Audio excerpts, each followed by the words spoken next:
Olá pessoal, muito boa noite a todos, que a paz de Jesus esteja presente nos nossos corações na noite de hoje. Eu sou Wilson Rodrigues, aqui do Jefa Sorocaba.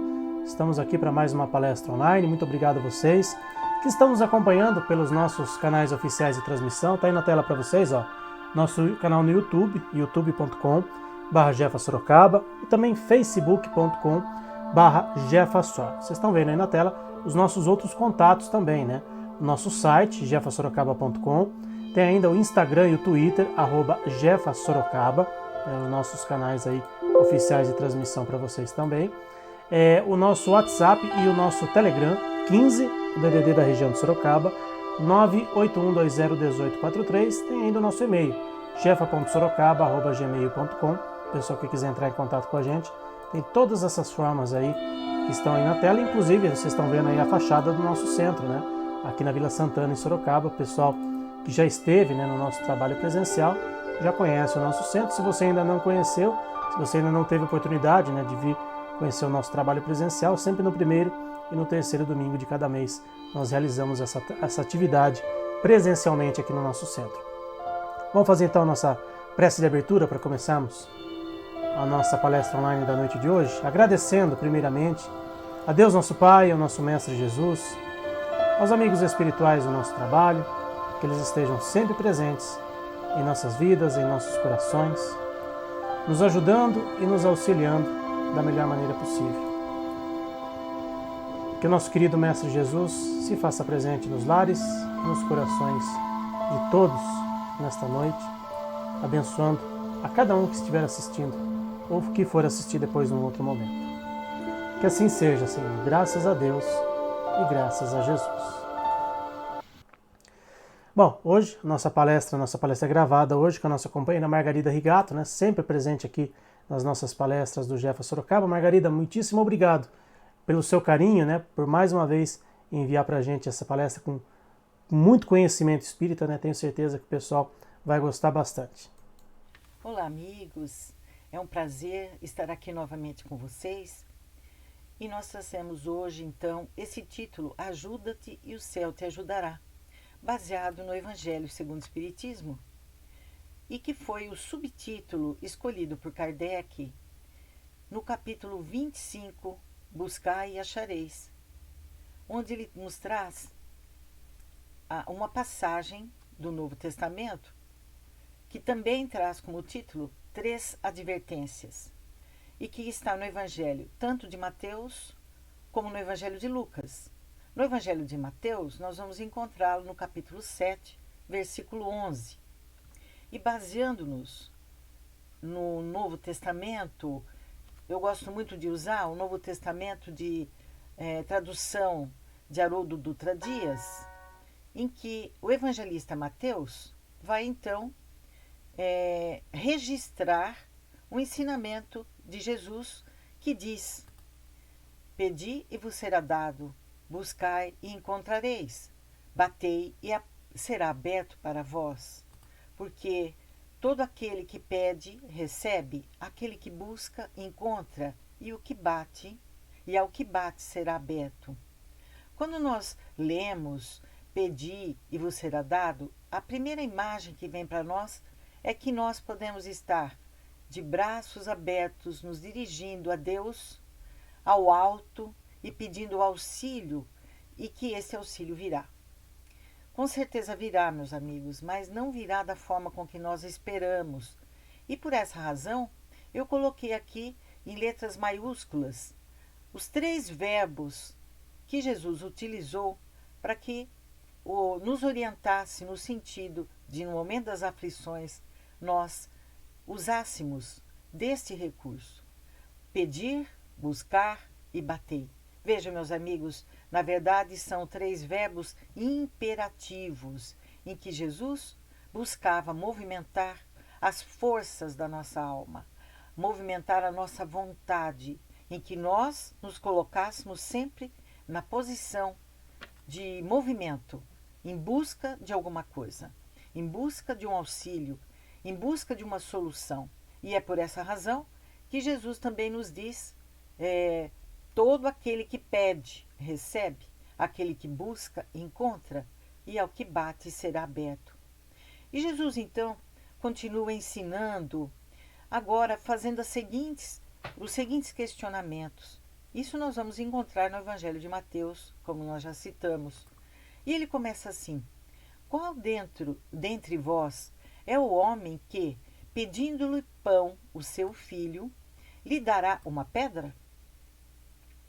Aqui, Jesus nos fala, meus amigos, que nós, na nossa pequenez, da nossa evolução ainda, né?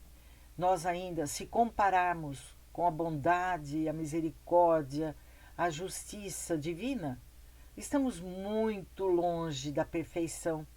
E se Deus é perfeição, o que nós vamos esperar dele se nós, nas condições que hoje estamos, em condições ainda em que alimentamos muitas vezes inúmeros vícios na nossa alma, somos capazes de dar aos nossos filhos melhores condições? E ele continua dizendo: ou aquele que, pedindo-lhe peixe, lhe dará uma serpente? Então vejam, ele coloca para que nós possamos refletir, para que a humanidade da época pudesse, utilizando dos recursos que era comum ao homem, né, a pesca, enfim, aqueles recursos, para que ele pudesse raciocinar. Então ele complementa esse raciocínio dizendo: portanto, se vós, sendo maus, sabeis dar boas dádivas aos vossos filhos, quanto mais vosso Pai, que está nos céus, dará boas coisas ao que lhes pedem. Vejam, meus amigos, dádivas significa dar espontaneamente algo de valor àqueles que amamos, àqueles que nos tocam de perto o coração.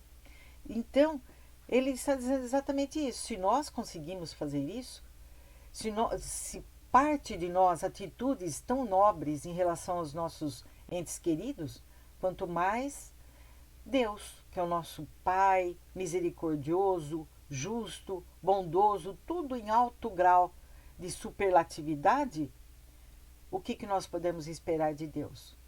E aqui eu quero fazer uma observação, que o que está entre chaves é o que Haroldo Dutra Dias faz durante a sua tradução, complementando para que fique com bastante clareza o ensinamento.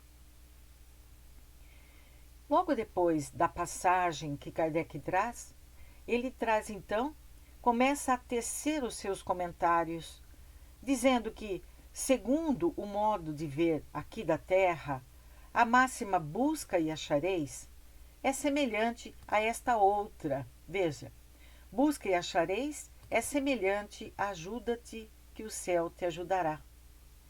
E estas duas máximas, elas são os princípios destas duas leis, a lei do trabalho e a lei do progresso. A lei do trabalho, ela permite que haja a satisfação das necessidades básicas do homem, que é o alimento material e o alimento espiritual. E vejam, a lei do progresso está condicionada à lei do trabalho, porque é através do desenvolvimento moral do homem, através do desenvolvimento da sua inteligência, que ele vai fazendo com que haja o progresso na humanidade, o progresso da humanidade e no planeta onde ela vive. Porque o progresso, meus amigos, ele é produto do trabalho, desde que este trabalho coloque sempre em ação as forças da inteligência. Veja que um está condicionado ao outro. E se nós formos buscar lá na infância da humanidade, o homem, ele aplicava a sua inteligência, que estava ali em desenvolvimento, à procura das condições básicas de sobrevivência, a cata do alimento, os meios de preservar-se das intempéries, né, das mudanças climáticas, de se defender dos seus inimigos. E com isso, diante de todos esses desafios, o homem foi progredindo, foi desenvolvendo a sua inteligência, a sua capacidade de resolver os desafios que se apresentavam a ele. E consequentemente, foi desenvolvendo também a sua parte moral. Porque no início não havia o sentimento de família, os cuidados com os mortos que iam sendo abatidos durante a trajetória.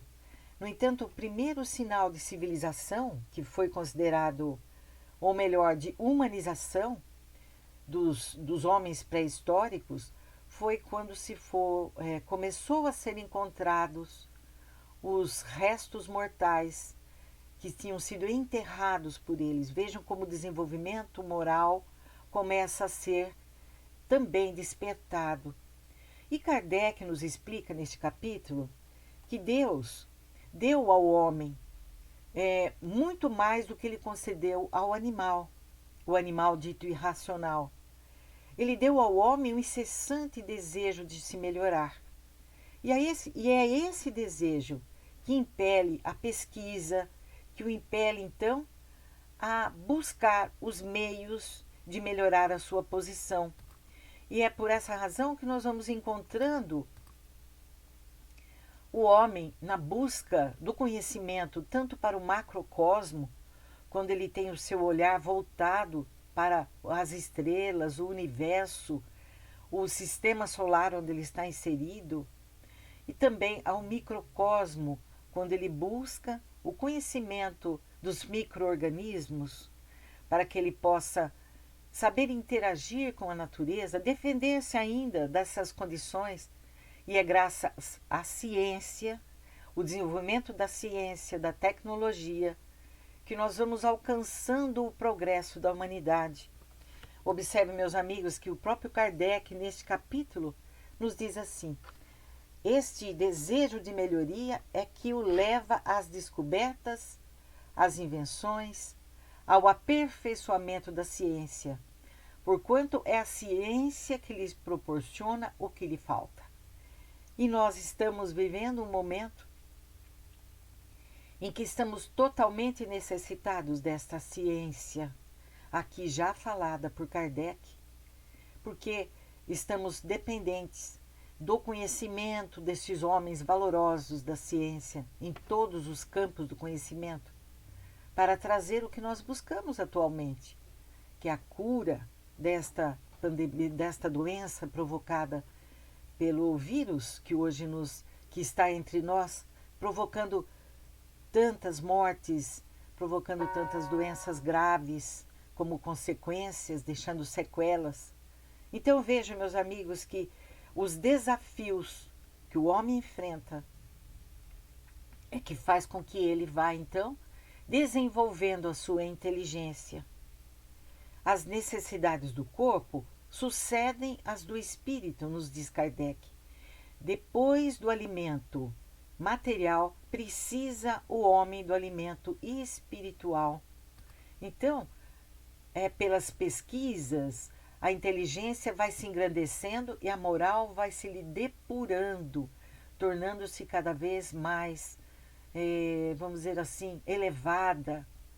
Então vejam, meus amigos, o desenvolvimento do homem, né, do homem até chegar lá no homem de Neandertal, e de Neandertal chegar ao Homo sapiens sapiens, que é o homem atual, Kardec nos diz assim: é assim que o homem passa da selvageria à civilização. Voltando, vejam, todas as vezes que o homem retorna à Terra, o homem espírito imortal, tudo aquilo que ele foi adquirindo, todo o progresso intelectual e moral faz parte da bagagem espiritual. E todas as vezes que ele voltando com esse progresso realizado para a Terra, ele vai adquirindo em cada estadia alguma coisa a mais. E dessa maneira ele vai passando, então, é o que nós observamos desde o momento da barbárie, né, lá da selvageria, até a civilização material e depois a civilização moral. E o que nós percebemos aqui, meus amigos, é que nós como humanidade atualmente, em que nós vemos ainda tanta maldade, tanta fome, tanta doença, somos um povo uma humanidade civilizada intelectualmente, mas ainda não moralmente. Estamos caminhando para esse processo. E para que isso aconteça, meus amigos, estamos todos submetidos a uma lei divina, que é a lei do progresso. Gostemos ou não, acreditemos ou não, é uma lei divina e que todos nós estamos submetidos. E a lei do progresso, meus amigos, como diz Kardec nesse capítulo, o progresso individual se faz com o progresso da humanidade. E aí nós vamos observando que este progresso é trabalho do homem. E qual é a via que ele adquire este progresso, ou realiza esse trabalho? Pré-existência e resistência da alma. Ou seja, o homem existia antes, o homem, espírito imortal, existia antes de estar aqui encarnado neste momento, por exemplo. Então ele traz toda uma bagagem de conhecimento, de uma bagagem de vivência. Quando ele desencarna, ele tem a oportunidade de estar na erraticidade, no plano espiritual, e depois ele retorna à Terra. A reexistência seria isso, a reencarnação, trazendo toda essa bagagem novamente e dando continuidade a esse seu desenvolvimento moral e intelectual. Mas Kardec nos diz que muitas realizações são até imperceptíveis em cada participação do curso da vida, no curso da vida. Ou seja, muitas transformações ocorridas, elas são imperceptíveis, porque há necessidade do tempo para que a gente perceba a evolução. Se nós pensarmos agora lá no homem das cavernas, nós vamos com certeza perceber quanto de avanço teve nesta linha de progresso que a humanidade percorreu.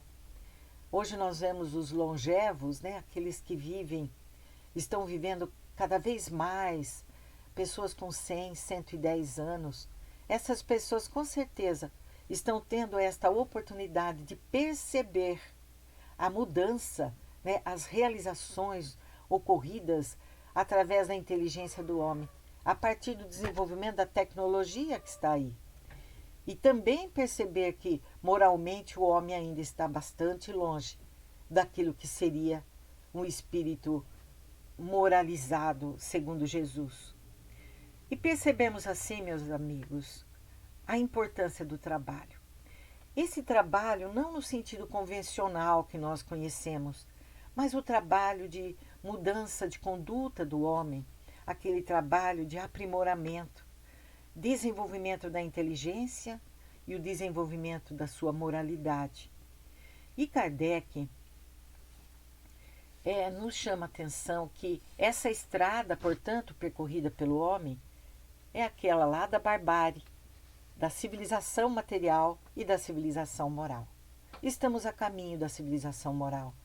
E muitas vezes necessitamos de obstáculos na nossa frente que nos sensibilizem, que nos façam conduzir-nos de forma diferente daquilo que vínhamos fazendo cotidianamente. E estamos aí no meio de uma pandemia, exigindo do homem novas condutas, repensar de valores. Então, compreendendo esta necessidade do trabalho, meus amigos, que está vinculado ao progresso material, Kardec, então, nos traz um questionamento, dizendo assim: como poderia, então, progredir a humanidade sem a pré-existência e a resistência da alma? Ele vem nos alertar a respeito de que só é possível a humanidade progredir a partir das inúmeras experiências que vamos realizando aqui na carne. E a reencarnação é a única lógica que nos dá a compreensão desse processo.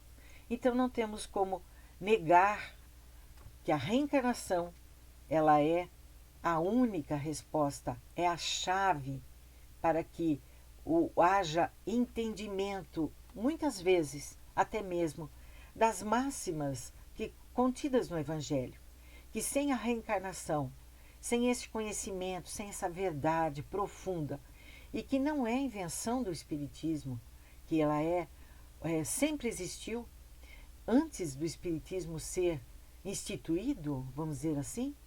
A reencarnação, ela era crença de muitos povos. Então nós vamos observando que a maior parte das máximas do Evangelho tornam-se ininteligíveis. E por este motivo, meus amigos, que as interpretações são bastante contraditórias. Mas como nós devemos entender, então, esta máxima ensinada por Jesus? Vejam, na importância do trabalho, se Deus isentasse o homem do trabalho, os membros se atrofiariam no trabalho material, no trabalho braçal, no movimento do corpo. Se nós ficarmos hospitalizados por um tempo, que seja um mês, muitas vezes até menos, nós precisamos do auxílio daquele profissional da medicina intitulado fisioterapeuta, para que ele vá movimentar os nossos braços, as nossas pernas, o nosso pescoço, porque senão nós vamos atrofiando, porque nosso corpo foi feito para o movimento. No entanto, a ausência do trabalho com inteligência, o espírito permaneceria na infância. E é por essa razão, meus amigos, que Deus não poupa os homens do trabalho nas pesquisas, das descobertas, das invenções. E é por isso que muitas vezes nós perguntamos assim: por que os espíritos já não mandam pronto, não intuem? Qual é o melhor remédio? Qual é a melhor forma de nós construirmos as nossas casas nos locais onde existem tantos terremotos, para evitar as mortes inúmeras? Porque o homem precisa desenvolver, trabalhar a sua inteligência para que esses valores adquiridos, esses recursos intelectuais, passem a fazer parte do espírito imortal que somos. E eu gostaria de trazer aqui esse questionamento que Kardec faz. Então, como é que nós vamos compreender esta máxima de Jesus? Ajuda-te que o céu te ajudará. E Kardec nos alerta que, segundo a compreensão moral, essas palavras de Jesus significam o seguinte: ajuda-te do ponto de vista moral. Nós queremos uma ajuda do ponto de vista material. Diante dos desafios, nós muitas vezes nos paralisamos e esperamos que esta ajuda venha imediatamente após a nossa oração. Então Kardec diz assim: o que nós temos que pedir é luz para clarear o nosso caminho. Pedir forças para resistir ao mal, para não nos deixarmos levar pelo desânimo, pelo desalento, ou por escolhas equivocadas diante das situações que estamos vivendo. Pedimos assistência dos bons espíritos, que eles nos auxiliem no sentido de fortalecermos, intuindo-nos, esses bons conselhos dos bons espíritos ou assistência, que eles nos intuam nos melhores caminhos a percorrer. E muitas vezes esse auxílio vem através da ajuda daqueles que estão à nossa volta, através de uma conversa, através de uma página aberta do Evangelho, através de uma live assistida. A assistência com certeza vem, muitas vezes através dos sonhos. Muito bem, nós vamos receber, devemos pedir, receberemos sim, aquilo que necessitamos, nem sempre aquilo que gostaríamos de receber. Mas Kardec diz assim: mas quando você pedir, faça-o sinceramente, com fé, com confiança, com fervor. Apresentai-vos com humildade, ou seja, reconhecendo que Deus é todo poder, toda bondade, toda justiça, que nós não estamos desamparados, mas não com arrogância, sem o que sereis abandonados às próprias forças. Observe, meus amigos, que Kardec é muito claro naquilo que vem nos ensinar. E eu gostaria de trazer aqui um conto em que ele é bem específico para que a gente possa entender esta passagem do que seria este ajuda-te. E este conto, ele narra o seguinte,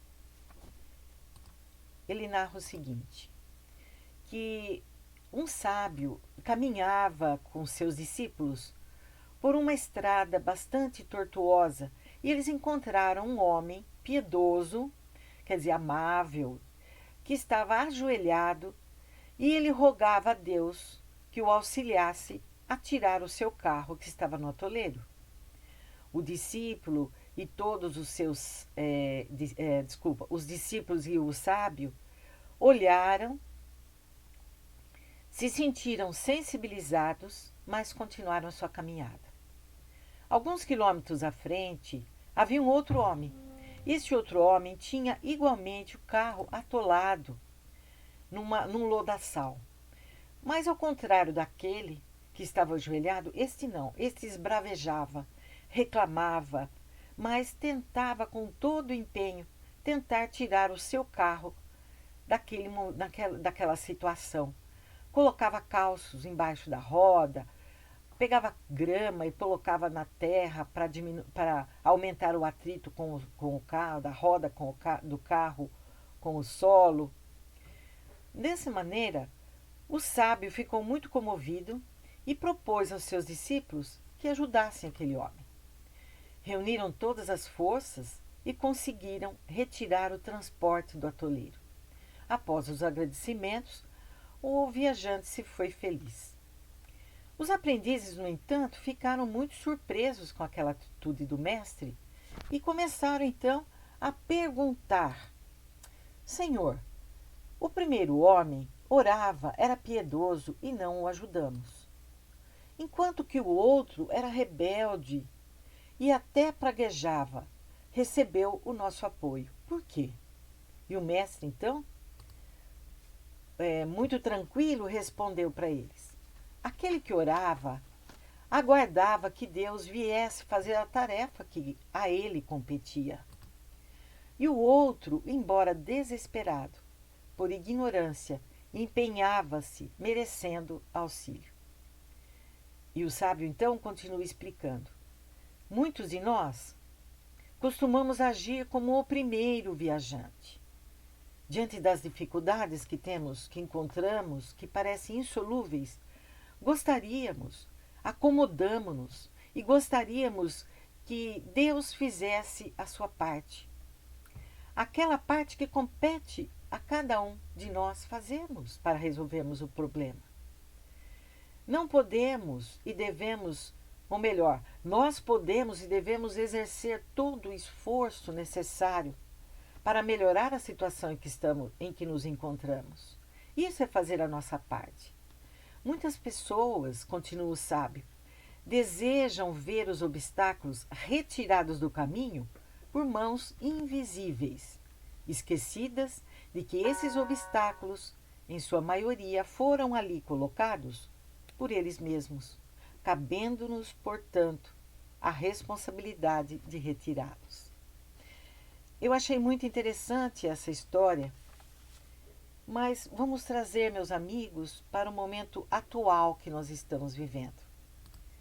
Nesse momento, com a pandemia, a inteligência do homem está se desenvolvendo e cada vez mais em busca de meios de combater o vírus. E aí, ele vai em busca de conhecimento, ele junta esforços para trazer as vacinas que nós já tanto conhecemos, tão faladas nas mídias e muitas vezes menosprezadas, muitas vezes em que, através da fala de muitas pessoas, acabam tumultuando, trazendo descrédito, gerando confusão, mas que a inteligência do homem está aí mostrando este esforço coletivo. Nesse esforço coletivo, nós conseguimos compreender esta fala de Jesus: pedi e vos será dado. porque nós estamos clamando como humanidade a cura para os efeitos, né, do Covid sobre o nosso corpo. Nós pedimos a proteção necessária.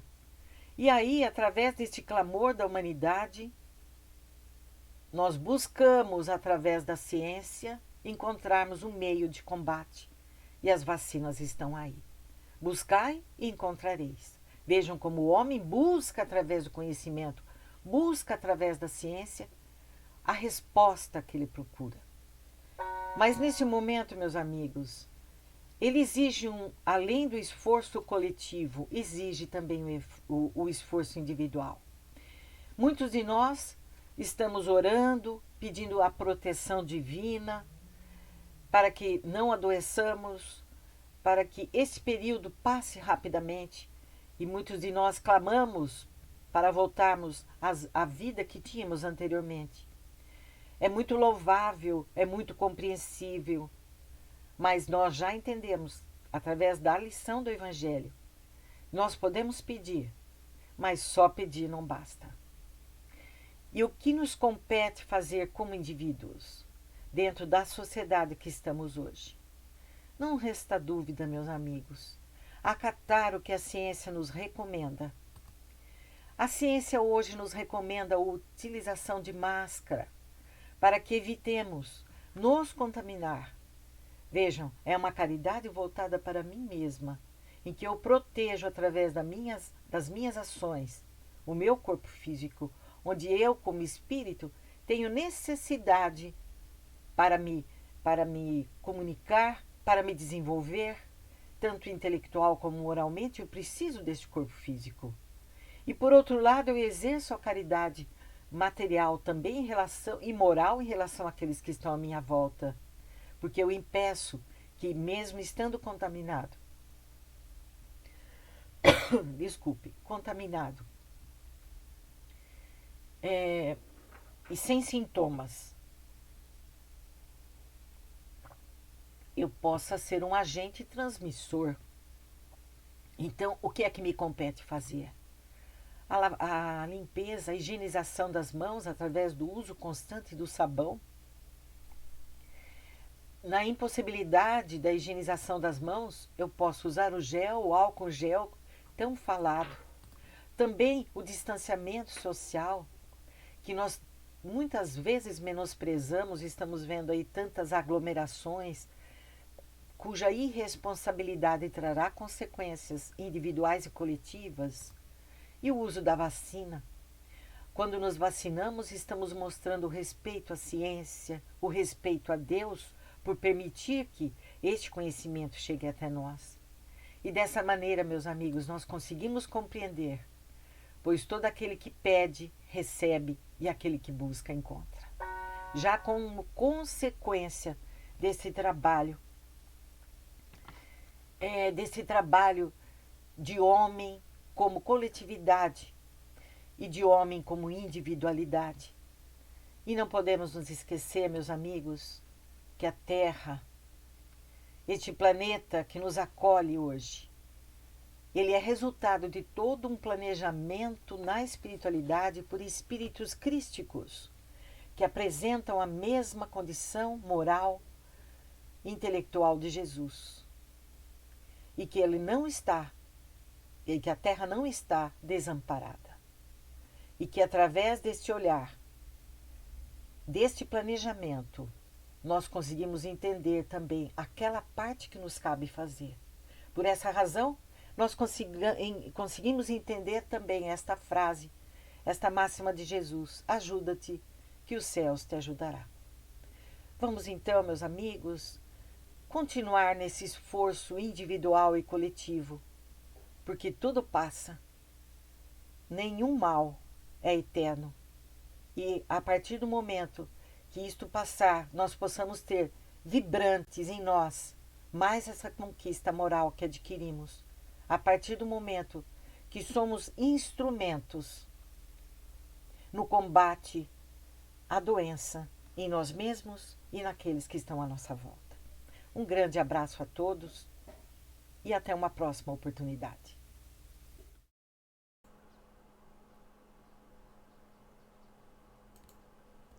Tá, então a Margarida Rigato, né, ela que faz parte da Sociedade Espírita e Filantrópica Irmã Francisca aqui de Sorocaba, né, mas faz palestras em várias casas espíritas aqui pela região.